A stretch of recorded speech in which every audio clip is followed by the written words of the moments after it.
Well, hello and welcome to my second little video that's an attempt at Vlogmas of some description. And as I say, not coming to you every day, but coming to you now and then just to give you a little bit of an update on what's happening. Well, this morning I'm up at Sannox, as you can see. This is Sannox Christian Centre.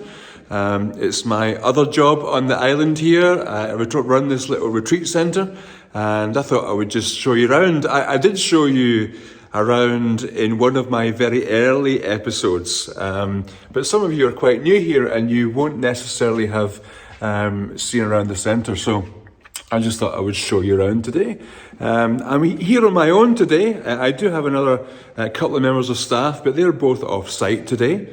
Actually, all three of them are off site today, so it's me by myself, so I'm kicking around. But all I do is when I'm here, we've had prayers this morning with a few folks in. They've all gone away, and I'm just kicking about. I've got the kettle on, but before I do that, I'm going to do just a few wee checks around. But I'll show you our residential cottage over the way. It's called Albanach, which means Hill of the Oaks, which is a lovely little name with a nice little Scottish feel. But I'll show you over there. But this is our main meeting space. This is a 200-year-old church, believe it or not. But as you can see, we've done a lot of renovations and brought it up to a modern standard. So it's a nice clean space, nice bright space. And the idea is that there's lots of different things that we can do in here. It's not just a worship space or a prayer space, but we have craft events, we have art events, we have weddings, we have all the sort of things you would expect. But there we are. But this is the centre at the moment of our life up here at Sannox. All the gatherings take place in here at the moment. So there we go. Now I'm just taking you through into the, if you'll excuse the term, the back passage, mainly because on the wall here we have some of the plans for the centre. So at the moment we are in the church here, Sannox Church, and this is the only bit here that exists. So I'm sort of standing in the corridor at the back here, and there's a little, at the moment, unroofed house, which I'll show you in a second. And all of this here, all of these buildings and suite of buildings with rooms and art rooms and craft rooms are still to be built. This here is actually going to be a new chapel built like the old Celtic saints used to build their chapels, sort of they're called beehive chapels. And that will be our new centre for prayer and worship.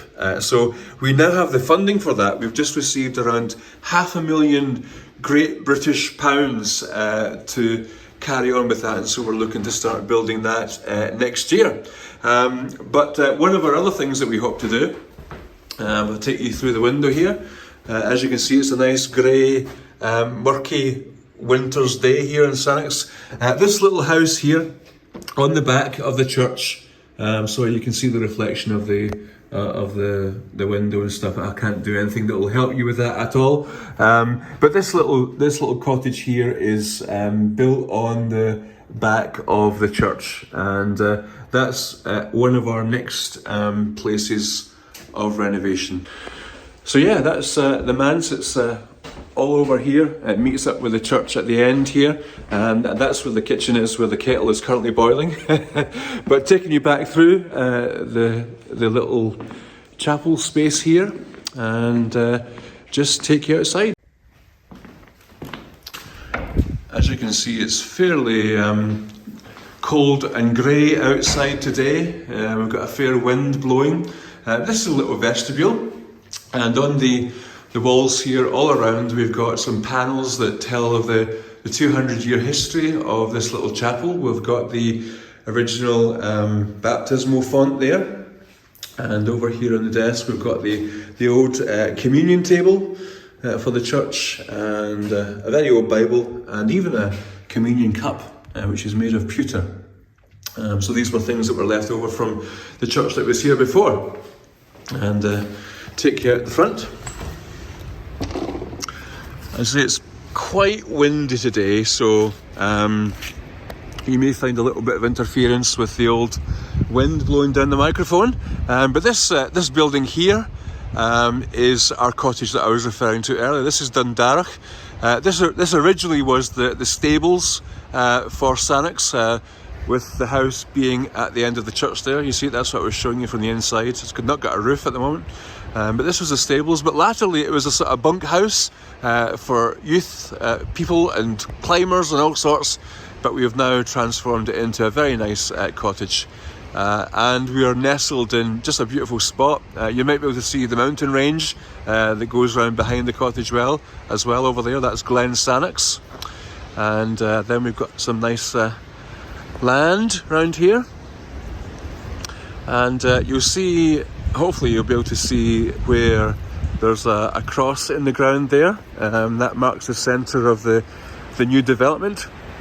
And just where the fire pit is there, in the centre of that ground, just in front of the caravan, that here is the site for that new beehive chapel that I was just telling you about. And just over there in the field, if you can see, we've got our sheepy friends lingering away in that field. And just over there, you might just be able to see that we've got quite a stormy sea today. So there's a little bit of wind around the place today. That caravan there, that we use that for our volunteers who come and help us to sort of host here at Sannox when we have guests. But that's our little bit of land there, and if I take you round here, I can show you where I do some of my work. So yes, just taking you over here, we have a little well-insulated, well-protected shed. It's a glorified shed where I do most of my work, and you can see the little chapel over my shoulder there in a beautiful little spot. And I think in a previous video, as I say, maybe episode 2 or maybe even episode 1, I told you a little bit more about that. But here is my shed. There we go. This is the place where I do a lot of my work, and we've got our phone in there, and we've got our printer and a desk and all the things you would expect in a wee office. But I want to show you our horrendous view. This is the kind of thing that I have to look out to when I'm doing my work every day. Isn't it terrible? It looks a bit sort of misty and miserable today, and there is actually more of a mountain range where those clouds are. But that is Glen Sannox, and we sit right at the bottom of the glen. And there's the back of the cottage, and you'll notice that at the back of our cottage we have a Neolithic standing stone, which is quite jolly. It's a sandstone, and there it is on the ground. I suspect that there's probably more stones under the ground here, but we haven't taken the trouble to dig all those out yet. So over there, those little buildings you can see through there, that's the golf course, and a little tea room which serves some lovely food. So if you ever come to Sannox, there's often the option of just going over there and getting a nice bite to eat. So I'm going to take you around now to have a wee look in Albanach. Albanach is the cosiest little cottage, and it's a really homely type of place. So I'm going to show you around. So let's take you into the vestibule here, and we've got plenty of space in the little vestibule for coats and walking boots. A lot of folks, when they come and retreat here, come and go on walking retreats, and we come straight in to the house into the little dining space. And there's been lots of nice opportunities to meet with lovely people around the table here. It's a shared dining space and a little kitchen through there. And then we come into the lounge, which again is a lovely community space. And just as I'm wandering around here and it's empty, I'm remembering all the lovely people that we've had here over the years, but especially those that we've had recently, especially part of Sannox Stitches. So that's our lounge. And again, you may have seen this before, but on the table there is a shared project that some of the first attendees at our Sannox Stitches knitting retreat did for us, and that sort of stays there in the middle of the lounge as a little memento of that time. So we've got our lovely important fire to keep it nice and fresh. some lovely chairs to sit in. So this is a communal space, and then out the back here we've got a little temporary sort of galley kitchen effort. It's not very big, but it does the thing that you want a kitchen to do. It functions. So I'm going to take you through to show you one of the rooms that we have at Sannox, and we have 4 bedrooms here, 3 upstairs, 1 downstairs, and that's the stairs there. But I'm going to take you into the MacDougall room. All the rooms here are named after families who have history with this particular part of the island. And as you can see, this is our twin rooms. We have 3 twin rooms, and we have 1 treble room, if that's what you call it. And we like to think that the rooms are done to a nice standard. And there you can see out there and around there, that's where the little shed is, where my office is. And we really do hope this is a place where people can come and enjoy peace and sanctuary. A little bit of a wider view of the room there, and all the rooms are ensuite. So we have a little ensuite bathroom in there. As I say, it's a bathroom, it's a shower room, but it does the job.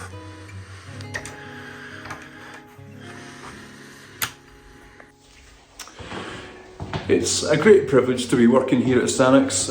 It's a lovely place to be. We meet lots of really lovely people, and it's a delight to be a host to them.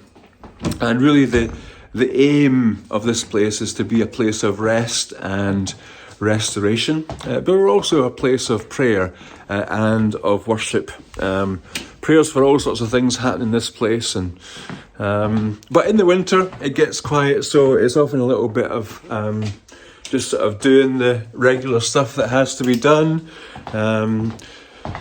Just keeping the place warm. And what I mean by that is not just sort of coming in and putting the heating on. I don't mean that kind of warm, but to keep it peopled, to keep it inhabited, and to keep the little spark of prayer going all the way through the winter when we have fewer guests around.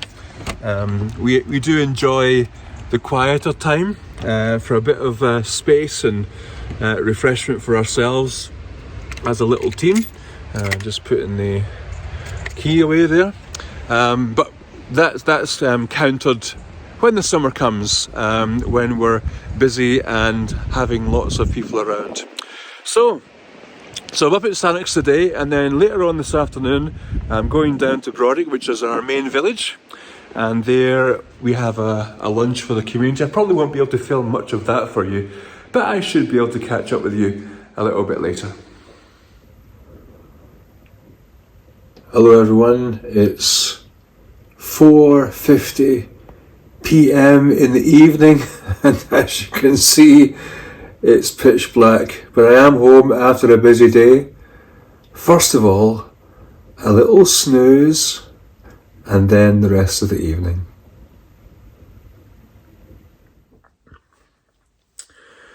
So I hope you enjoyed that little trip up to Sannox yesterday, showing you around there again, and today, a whole new day. It's Friday, it's my day off today, and I haven't done very much this morning. Yesterday morning, before I showed you all that stuff, I'd taken my car over to the other side of the island to a garage over there, run by a good friend of mine, and he was going to do what they call in the UK the MOT. It's an annual test you have to have in your car to prove that it's roadworthy, and so that all happened. I was over again this morning picking it up. I had to buy 2 new tyres for the front, but that's not bad. As far as MOTs go, that says we're roadworthy for the rest of the year in theory. But otherwise, today is my day off, so just trying to really stick to that discipline of actually taking a day off, especially this time of the year when it can get a bit crazy. I mean, occasionally on my day off, there'll be things that come up, a phone call that happens, an email that needs a response or something like that. But a day off is a good way to remember that the world runs without us. The world will manage just fine without me for a day. And it's a new brand of arrogance when we get to the place where we think that we're entirely indispensable. So quite enjoy the discipline of a day off, and the rest of the day is not holding too much. My youngest daughter will be home from school within the next half hour. My middle daughter will be home within an hour, and Tracy, my wife, will be home in about an hour and a half time. And no plans for this Friday evening. No plans for tomorrow, Saturday either. Sunday, we've got church, and then Sunday night, we are heading down to the south of the island, Tracy and I, probably the girls as well, and our little brass band have got a Christmas caroling gig down there, so I might be able to get some footage of that, because it's a nice community event, and so we might be able to get some brass in. But update on the knitting front, I managed to complete these socks. I was very pleased with this. Managed to do this. This is the first pattern I've really used for magic loop socks with a tuppence heel, as I was saying the other day. But they're now done. They will now go off to someone for Christmas. So I'm really pleased with that. They're quite nice. But also last night, after I finished the sock, getting the Kitchener stitch done, interestingly, I managed to do the Kitchener stitch without looking anything up on the internet. So I think it's actually managed to get in there, which is really good. I'm really chuffed with that. But I did manage to, before I went to bed at some ridiculous hour, I don't know what I was doing. I was watching YouTube, and you know what YouTube does. It just gives you program after program after program that you really should watch. So I watched several of those. But while I was doing that, I cast on sweater number 4, mini Nordic sweater number 4. And there it is. As you can see, I've just started a couple of lines of the contrast white, and I'm using again this Serdar wool that I showed you with the red, and this is the same white, but this is a blue, obviously. This Serdar wool. Now this wool is called Haworth Tweed. I think Haworth is, or however you pronounce it, is a town in Yorkshire somewhere, and in West Yorkshire actually. Yeah, and it doesn't actually say on here what the yarn is made up of. But as I said to you, the yarn is very sort of like, it's got quite a stretch to it, which is nice, and it feels nice and soft. It's not very woolly at all, it's not very sheepy at all, so goodness knows what's happening here. But it is very soft, but it makes it a really strange texture when you're knitting, especially those little colour work things. So I'm going to do that with that wool, but then I'm going to go back next time, if I make any more, let's understand, if I make any more, I'm going to go back to using some of the lovely Caithness yarn that I've got. Well, I thought today, instead of sharing a poem with you, I would share a Christmas carol, because some of you have been asking that I include a Christmas carol. And I had to go to one of my favourite Christmas carols by a lady. The words were written by a lady called Christina Rossetti, and the tunes by a classical composer. But this is a beautiful piece of poetry, and poetry it is, because we all know that when Jesus was born in Bethlehem, he wasn't born in the bleak midwinter, nor was he born on the year 0, and nor was it exactly 2023 years ago. There's a chance that Jesus was born something like 5 BC, which is quite interesting. But really the whole of the Christmas thing comes together to just mark that one point. But all the details are all over the place. And so poetry is allowed. Poetry is allowed. And when we think of Christina Rossetti speaking about this event happening in the deep midwinter, she's reflecting more in her own situation. The story is being placed into the context in which she would have been thinking about this story. So she celebrates Christmas here in the Northern Hemisphere when it's cold, when it's bleak, when it's dark. But what she's able to reflect on is that in the midst of that, in the midst of her context, something beautiful happens. And I think that's the most effective way for us to have an appreciation of the holy story, of the divine story, is that when we see it in our context and understand it in our context, and it meets us there. I didn't start this YouTube channel at all with any chance or any idea of being super spiritual about it, and I still don't really have that. But what I say sometimes when people ask me that question, or say, "Oh, it's so good to have a Christian pastor doing YouTube."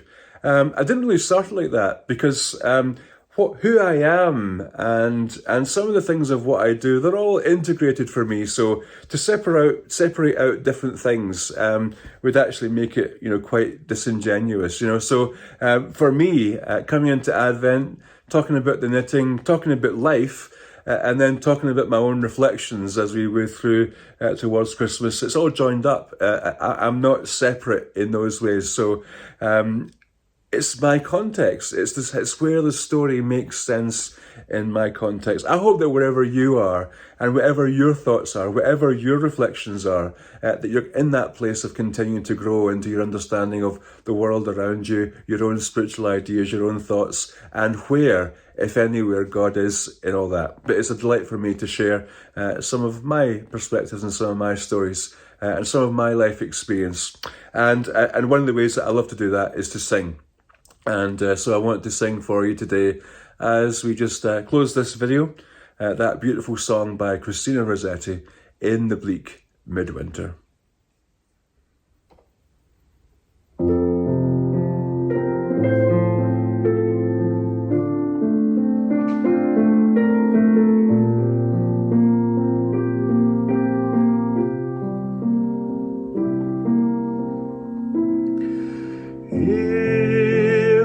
Bleak midwinter, frosty winds made moan, earth stood hard as iron, water like a stone, snow had fallen, snow on snow, snow on snow. In the bleak midwinter, long ago.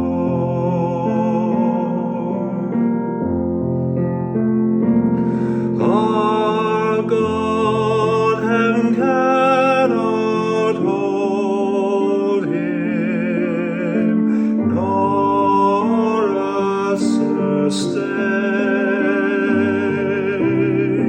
Heaven and earth shall flee away when he comes to reign.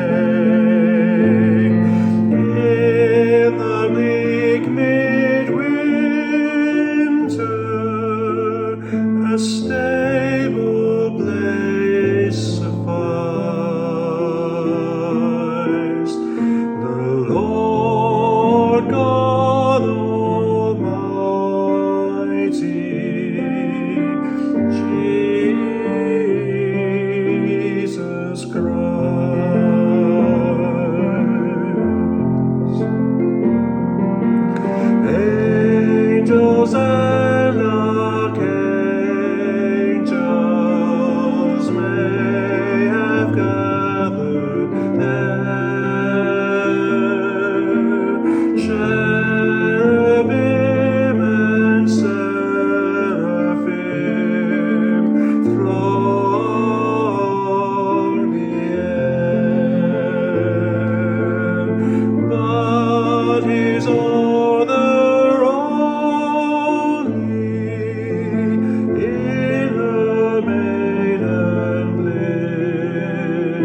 would bring a lamb.